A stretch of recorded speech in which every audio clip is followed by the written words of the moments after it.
જય શ્રી કૃષ્ણ। મામા ફઈના છોકરા જ્યારે ભેગા થાય ને ત્યારે કંઈક નવા જૂની થાય તો 12 વર્ષ પછી ફરીથી એક વખત મોકો મળ્યો ગિરનાર ચડવાનો।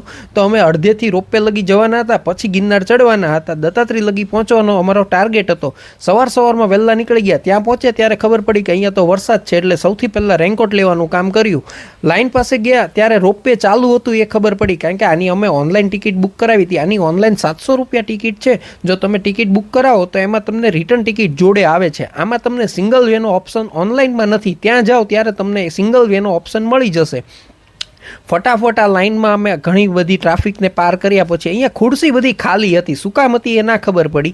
અહીંયા અમે લાઇનમાં ઊભા રહ્યા, પછી ધક્કામુક્કી કરીને આગળ ગયા। પછી અમને ખબર પડી કે એક રોપવેની ટોલીમાં 6 જણાને બેસવા દે। તો અમે વિચારતા હતા કે અમે તો 5 છીએ, અમારી જોડે છઠ્ઠું વ્યક્તિ કોણ આવશે। તો લાઇન પૂરી કરી ત્યારે ખબર પડી કે અહીંયા તો 6 ને જ બેસવા દે છે। તો 6 મસ્ત મજાના અમે લાઇનમાં ગોઠવાઈ ગયા, અને પછી છઠ્ઠી વ્યક્તિ જે આવવાનું હતું ને એ અમે વિચારતા હતા। છઠ્ઠી વ્યક્તિ આ લાલ બેગવાળા ભાઈ આવ્યા અને ફટાફટ અમે રોપવેમાં બેસી ગયા।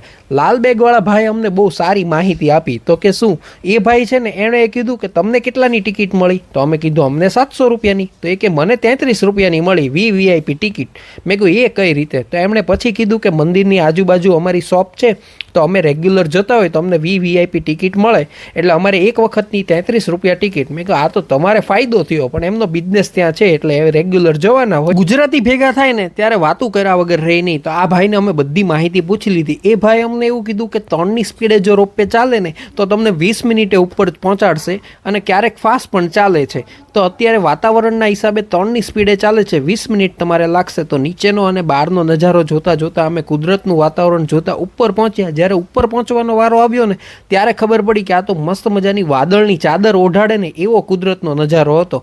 પણ ઉપર જઈને જોયું ત્યાં તો દેખાતું જ બધું બંધ થઈ ગયું, કારણ કે વાતાવરણ એટલું ધુમ્મસવાળું હતું કે આગળ પાછળનું કંઈ ના દેખાણું। એમણે એક બહુ સારી વાત કીધી કે જુનાગઢ જિલ્લાના 22 કિલોમીટરના અંતરમાં જો કશે પણ વીજળી પડે તો આ રોપવે બંધ થઈ જાય, કારણ કે વાતાવરણ ઉપર આખું ચાલે છે। તો ત્યાં જઈને જોયું ત્યાં તો શું કહેવાય, રોપવેમાંથી તો કંઈ ના દેખાણું, પણ બહાર જઈને પણ કંઈ ના દેખાણું। તમે દત્તાત્રેય પહોંચ્યા છો કે નહીં? કોમેન્ટ। અમે તો દત્તાત્રેય ના પહોંચી શક્યા, તમે કોમેન્ટ કરીને જણાવજો તમે દત્તાત્રેયના દર્શન કર્યા છે કે નહીં।